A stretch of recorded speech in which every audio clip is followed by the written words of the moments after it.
We're going to start out in Oregon in 1946. These are some of the first pictures I made with the first camera I ever got a hold of. That is a slide camera.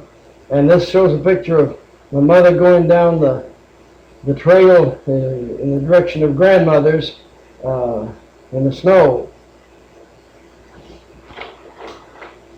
And this shows Grandpa and Grandma. They're up there too, and we caught them in that bunch of snow. He was a good cattle dog, and when we got him, he was kind of ill because the kids been teasing him, but he was a good dog. And this is some of Orville's kids in the snow down at Grandma's. That's about a mile from where we live. And then some of the same bunch up on the hill. And there's grandmother. I don't know what kind of a flower she has, but she was crazy about flowers, and we were the best of buddies. If I ever had a buddy outside of Mom and Dad, she was it. We had a lot of fun. And this was Grandpa.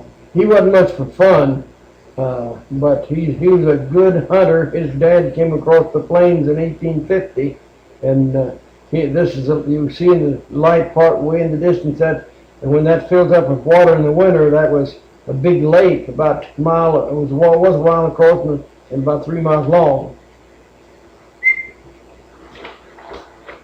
And that was me. It must have been in 1946. I was going to Portland to the Portland Sanitarium for a hernia operation. No man, the ground was froze hard as a brick bat and wind blowing. And I went on down there, and they didn't get to come to see me for about 4 days due to the weather. And there's my grandfather's barn. He had that built long before I was born, and that was Ivan's cows and things that he took over, and that building on the left there was the milk parlor, and my uncle milked cows for years. And here he is with one of his prize Holstein, had to milk her 3 times a day. In the distance was that Wapato Lake where they, in the summertime they raised onions. In fact, they made a carload of onions to the acre. And there's a tree that Dad had fallen. It was just now falling. And I took the picture. It must have been about 4 foot through, and just as limey as could be. And this was taken. The mountains between us and the ocean was called the Coast Range Mountains. Covered miles and miles. I think it's about 32 miles through there, and it was, I don't know how many thousands of acres it burned over when it was in the late 40s. And this is some of the burn over. I said late 40s, but it was the early 40s. And this was, we was back in there looking for deer. And I'm pretty sure this is where a couple of does run out from under, but I either didn't get them in time or they don't show up. This is some of the bunch that went back in their hunting besides me and my grandfather on the left, the red hat, and Ivan, my uncle, his son back, and then the 2 in front from left to right was Harold Beck and his step-grandson, I guess you'd say. He was you can't think of it now. And that behind him was Frank Paola. That was Ivan's son-in-law. He was an Italian boy, and we got along real well, all of us. That was a burn over. It's been burned over a good long time, and you see there's the little bunches. That was vining maple, the little yellow bunches. And that was looking in the distance to the horizon there where the was timber there, but it had burned all of that off, thousands of acres. And that was Ivan up on top and Harold Beck, and that was Paola there, and my grandfather was in there hunting. And that's Dad. He's over there up at Mr. Anderson's where he lived, and they're going into his shop there to look at something. Mr. Anderson, he was a first top-notch, what would you call it, a blacksmith. He could temper anything. And he was a jolly man. He was short and had a kind of a thick mustache. And he and Dad worked in the timber for a long time. And that was one of the Joneses, the youngest Jones boy, Brian Jones. Dad was, well, there's about 5 of them, but Dad, he fished and hunted with them way back, and then they were friends for years. And this was the youngest one. He was never married. And that was Mr. and Mrs. Anderson, George Anderson, and his wife was of Finnish descent. She wasn't much of a talker. She was a good woman, but if she said, she never done, I don't think she ever wanted to learn English, you know. If she says she didn't know, she says, "Oh, I yet know." And he was a comedian. And this is Mom and Mrs. Anderson out in her flower, out in Mrs. Anderson's flower garden. And that was Mom getting her tail end into our car, our car. I'll take that back, because it was a 48 demonstrator. It was a nice car, and I know where he was going. There was the dog sitting out. Of course, he'd ride with us. And that's Matt Bates. We weren't right close neighbor, but he did a lot of wood cutting, and he was cutting some up for us, I believe. And he was probably up in 70 then. He was a workhorse. A man, he just worked. And that was how they dumped from the log trucks from back in the mountains. They dumped the logs off in the mill pond there at this Carlton, town of Carlton, the mill there. And this was Frank Paola, one that was hunting with a red hat on, and he drove log truck, and that's him there. He got loaded up now, and he'll go in to take them into where we saw him just a moment ago, dumping them in the pond. And then when he comes back, well, they'll load the trailer when they leave down there, and so he won't have to drag that long trailer. And now they're going to take the combination and loading it back. You know, that's the thing they used.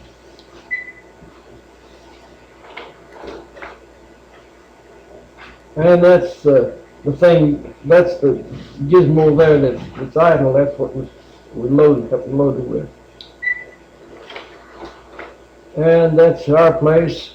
Dad was having a fellow did some grubbing out in front of our house, and the distant mountain was Ball Peak. There wasn't much up there. It was kind of poor ground, and there's a few, a ranch or two up there, and that was neighbors across over from us.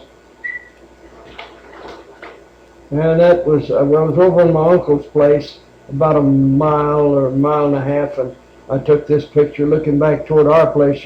The trees, the tall trees you see in the distance, and you kind of make out a building there. That's where we lived, and that between here was an orchard, and then that plowed up piece and that green piece wasn't on our land.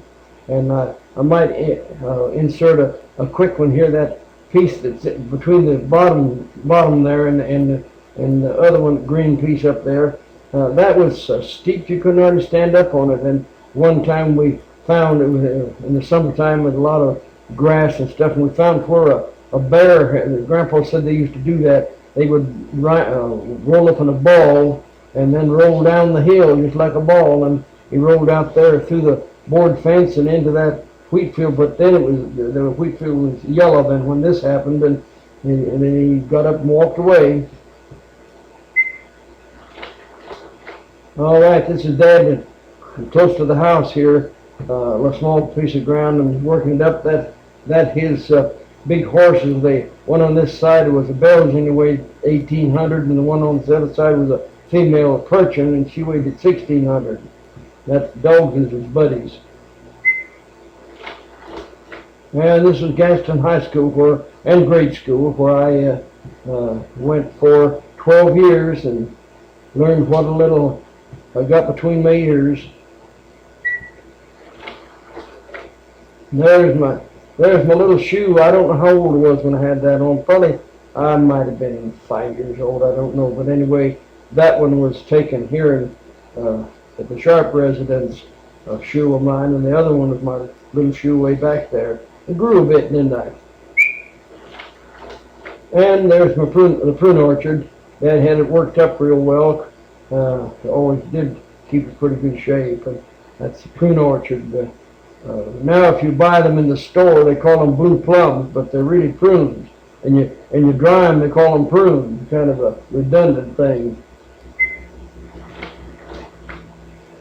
This is up in Walla Walla, Washington, pretty close to where my cousin and her husband live, and I had just went up into that area, into the pecanneries, and I had just got across the river about a couple of days before that, and they had something, the dam burst or something, but anyway, it come a torrential downpour, and it washed boxes of apples down from Nakamo and the packing sheds. Man, it was a mess.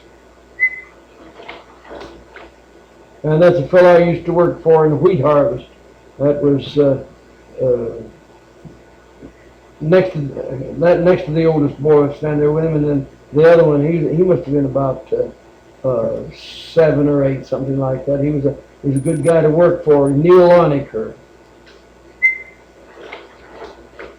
And that's the cook, the lady that did the cooking for us. I can't remember what her name was, but she was a good cook, getting up in age. And that was the boy that run the elevator, and where I would come in and dump the wheat down into the below and the auger, and then he'd run up there. Then he would weigh the wheat in and kept track of everything. And this was a typical harvest crew, and it was about 102 degrees when I took that picture. And the fellow on the right, the second from the right, he was a school kid. He was 17 years old, and he was working. And man, he would eat like he'd never had a bite in his life. And the boss would always say, Delbert Munns, M-U-N-S, and he'd be eating, and Neil would tell him, said, "Come on, Delbert," he said, we're gonna have supper or dinner or whatever it was, and we're gonna have another meal." But I don't know how many pounds he put on that winter. And on the fellow on the end, the left-hand end there, Neil picked him up in town. He'd been drinking, and so he come off the harvest, and when I took that picture there, his face looked just like it would bleed. I thought looked for him any time just to pass out, but he finally got over it. And that shows the combines in harvest. They're about 14-foot combines, and that was the truck that I drove there, getting a load of wheat, and then I'd take it to the elevator and kept it pretty busy. There's I think that's 3 combines there now. And that's close up of one.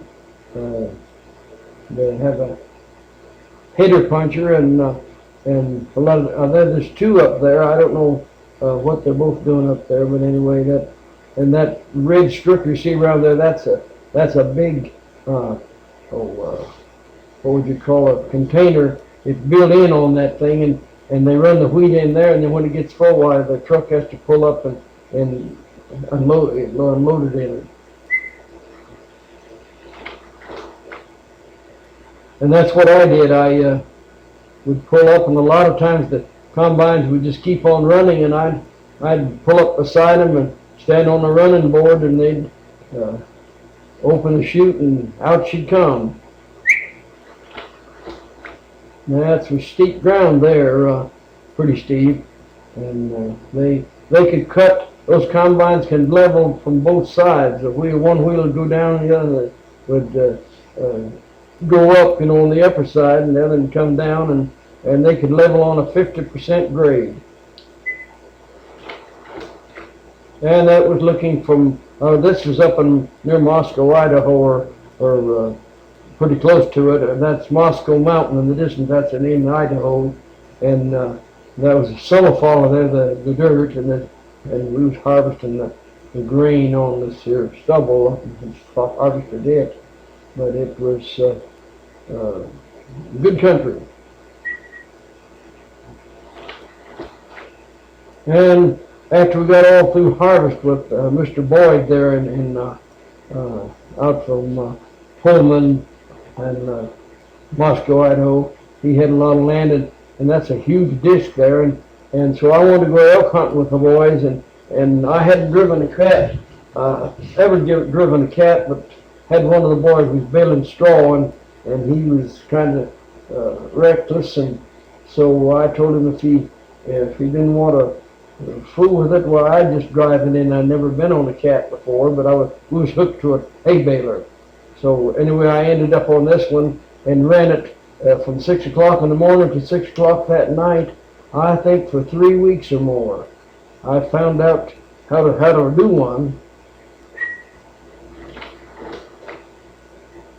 And this is a new Ford Trek. The first year I worked for him, I had to go home a little bit early, and he had an old trap, and he got me I went around the pool hall, and I caught him there, and went out with him, and I had a white shirt and a khaki pair of pants on, and had to get under the truck out there in the field, and it was about 10 inches of dust. It was up across a ditch, so I could get in there to it, and had to put the universal joint in and go on to a distant field like that and pick up a load. And that was Mr. Boyd's ranch, and probably all of the fields you see was his, and the cattle. He was a nice old guy. That's some of more of his cattle, close up of some of his cattle. In fact, Mr. Boyd was from Missouri. And he went to a dance one night, and they got in a fight, and he cut him down the back and left him in the ditch for dead, but he made it. And now I'm here, the car, I'm going across the divide between Seattle and Wenatchee. It's a continental divide, and so you see the snow there, and I'm going over there, going to be there. I'm going to go into thinning apples, and then I will go into harvest, and then come back by and go in the apples again. And this was a place on the divide, up on the divide, and there were a lot of huckleberries there. We went up in there huckleberry picking one time, got a lot of them. And this is a storm coming up, so we'll not fool around here and get wet. And that was a sunset. I thought it was kind of a pretty combination. Probably could have got a little more light on it, but it did okay. And that's Lake Chelan. Is 85 miles long, and I don't know how wide it was, but it was real deep right here in there in that area. And the school bus went off a year or two before I was up there, and went down to the bottom of it. I don't know whether they got it out or not, but there was a whole bus load of kids drowned.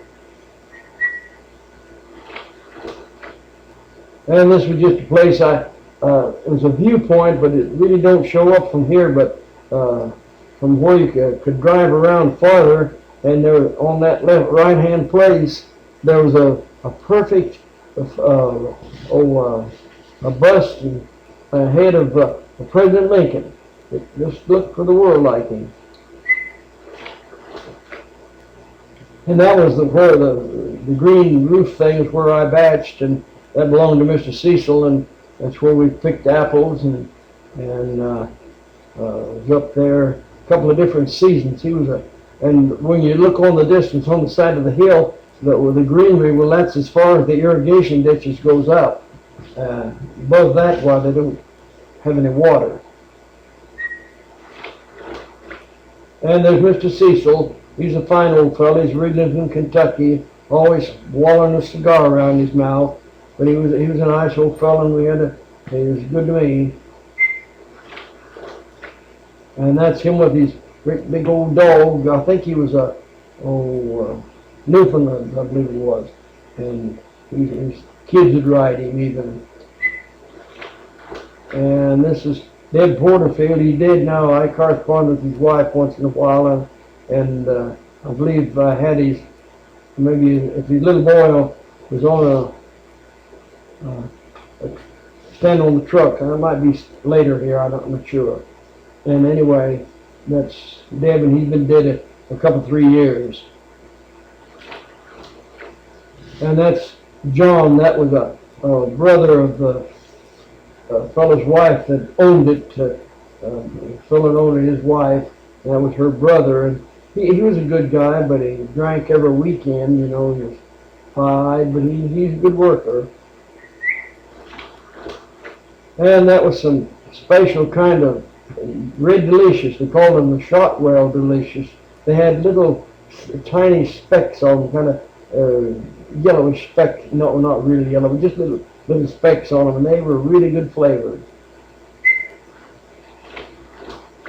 And this is what they looked like when you propped the apple. That was way. Some of those trees were 65 years old, and some of them would pick 30 bushel apples, and maybe some of them more, and they had to prop them. And this was me picking apples. That was a new picking bag. It was made like an accordion was made out of rubber, you know, it's kind of an accordion. So when you dump the apples out, it flipped back up there, you know, just a little old flat thing. And as you picked in it, why it came sinking down. And I was the only one that had one. They gave that to me second year I picked, and it was great. And you see me stretching out there. We're picking off from a 12-foot ladder, and that's part of some of the apples that I think that was Rome Beauties, and they picked those to ship a little bit early, and they shipped them to Alaska. And that was a Mr. Dean that picked there, and he's got a good bunch of them, and you can understand that thick how you could pick. Like I told some of them, I 3 times I picked 100 bushel from 7 o'clock till noon. A lot of people say you're blind, but I did. And you can tell there how thick they are, man. And you're down the ladder like a monkey. And there he is again. And there's the jalopy. They hauled him out on that old truck, you know, and it broke down, and you pick up the apples and take them out and then load them on the big truck to go to the packing shed. And there's the fellow I'm talking about, the little boy, smoking his dad's pipe. And he's 52 years old now. I talked to his mother a while back. And his dad's been dead, I think, 2.5 years, something like that. He was a nice guy. He's from Oklahoma, and his eyes look just like steel blue marbles. And there's his brother over next to the door, and he was having a watermelon feast. That was his wife and his little boy at her feet, and a little girl on this side, and the other boy behind the little girl. You can't hardly see him, and the one on the end here, and the big fat one over the overalls on. They were the guy I showed you there, Delbert. It was his kids. And there we have this is the Delbert's brother's kids. They were cute as a button. and the little girl, she'd sing Candy Kisses for me. She'd say Candy Kisses wrapped in paper wad. And the other little boy, he's going to tell me about his dog. Came in one time and sat down and said, I want to tell you about my dog. And he sat down on the bed, and about halfway through, and his mom called him, and he had to go in the next evening, or I'd finished supper. And he came back over there and sat down there and folded his little hands and said, I want to finish telling you about my dog.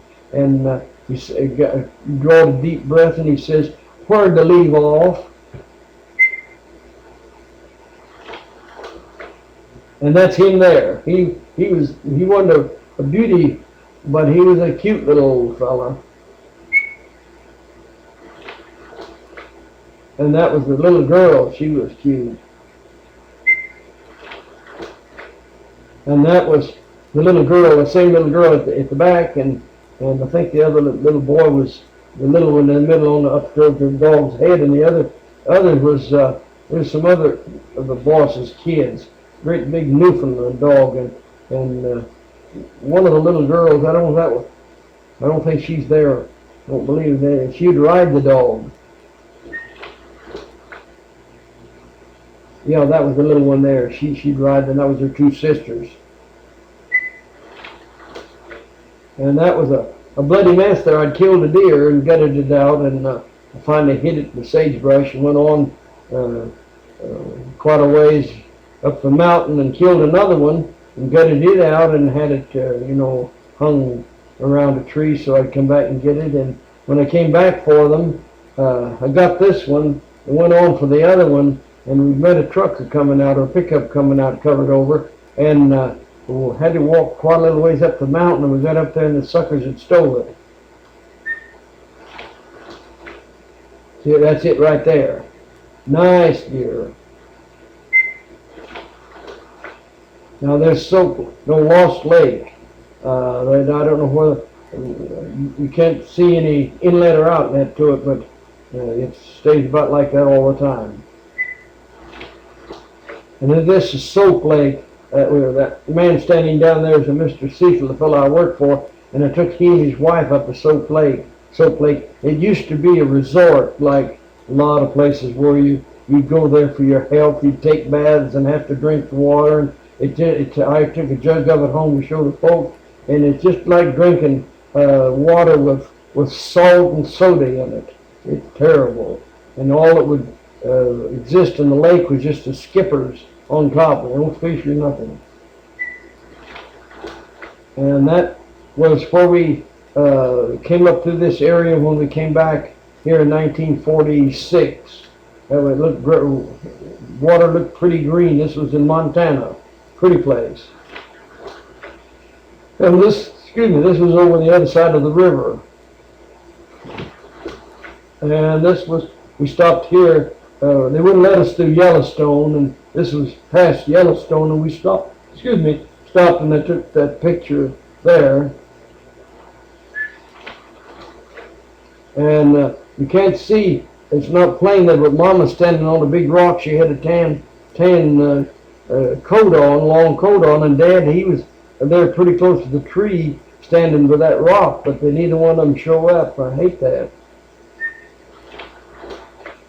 And then we went on, and that circle you see out here, this side, in that white field, or yellow field, that's sheep. There's a sheep herder out there, and a lot of sheep, but the grass is pretty dry that time of year.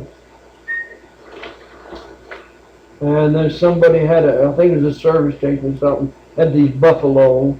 That was along the same place, along the same area. And I was looking at antelope there, but they don't show up this far away. If I had some real bright light, there's about 3 of them shone out there, and maybe I got a better shot of some antelope later on. But man, when they run, they make 2 bounces, and all you see is a cloud of dust. Then we come around Yellowstone in the wintertime, and they wouldn't let us through. Of course, I mentioned that before, and you can see how the road was. And if we just slid off in that hole, I'd have probably had to walk 15 miles to get help. And we got up to the top of the Continental Divide, where on this side the water goes to the Pacific Ocean, and the other side it goes to the Atlantic. And we see the snow way up toward the tree limbs, and man, it was cold. It was 10,302 feet, I believe it was in that pass. And that was a car, and we didn't even have change. And we met a truck, oil truck. He was kind of crossways of the road. We had plenty room to get around. I asked the fellow, I said, "Can we get over the mountain?" He said, "Well, if you have change, you can." And we didn't have any change, but I let a little bit of air on the tires, and over we went, and on down the other side. This is what looked down the other side. Met a big band of sheep, 2,200 head, and we had to stop till all those got by. That truck you see behind, I don't know what that car deal was there, but anyway, the truck behind there to pick up any ewes, or they just ewes coming in for lambing, and some of them had to, they couldn't make it, and so they put them in the pickup and haul them in. I stepped off in that snow thing there to take a picture, and I went clear up to my waist. And then later on down the mountain, coming down the mountain, I thought the icicles began to drag under the car, and I thought, well, I'm going to have to get off sometime and knock those off, Finally, they kind of melted off, and that we got way down the mountain, and that was another band of sheep that they had come into some other ranch. And this was a sunset over Royal Gorge. That you could look. Well, I went out and looked. I didn't go out the little road they had, but I went across and got up on some rocks and looked down into the river. It was 1,002 feet, I believe they said, to the river from the bridge. They crossed it. The bridge was suspended on, like a Golden Gate Bridge, and but I didn't get too close to the edge. Man, that river looked like a little thread down there, and I didn't want to get dizzy and go off down there to meet it. You see there, you right at the bottom in the middle of the picture, you can just barely see where the river was. And then we got out into the North Dakota, and cold as blaze. Man, it was cold. And we drove in North Dakota all day, but down sometime in the afternoon, they stopped us, and we had to hole up for the night, and they had some little old cabins there, and all the traffic was stopped, and we were kind of at the front, and so we got a cabin and holed up for the night. And after we started out, the sky looked an ashen gray for all day. That was a place in Minnesota. That was a farm. I guess it was a dairy farm, maybe. I don't know, but anyway, the farm. And this was another one. That's a big dairy farm there. That was still in Minnesota. We were getting over closer to the. No, this one is Minnesota. Yeah, I know. And that's the only one I got till we got to North Carolina. I drove from Bloomington, Indiana, and left at, we had a fellow at work for us, and we stopped to see him, and stayed overnight, and we left at Sunday afternoon about 1 o'clock, and I drove till it was the next day, till down in the afternoon before we ever got to where we was going to North Carolina. And this is out from Boone. Dad said him and some young people used to play under that tree and eat chinkapins and play some kind of games, and that they were just sawing it up. And when I took him up there, and that'd been he was gone 48 years, I believe, before he went back there. And this was a farm over toward now where the parkway goes through now. Pine Knoll, I believe it was, and it was cattle and had haystacks and all that. And Well, I think that one's out of place because this one is still with that tree that was being cut up. That was Mom and Dad when they got to Taylorsville, somewhere they got to chance to pick cotton. Mom had never seen cotton grow before, and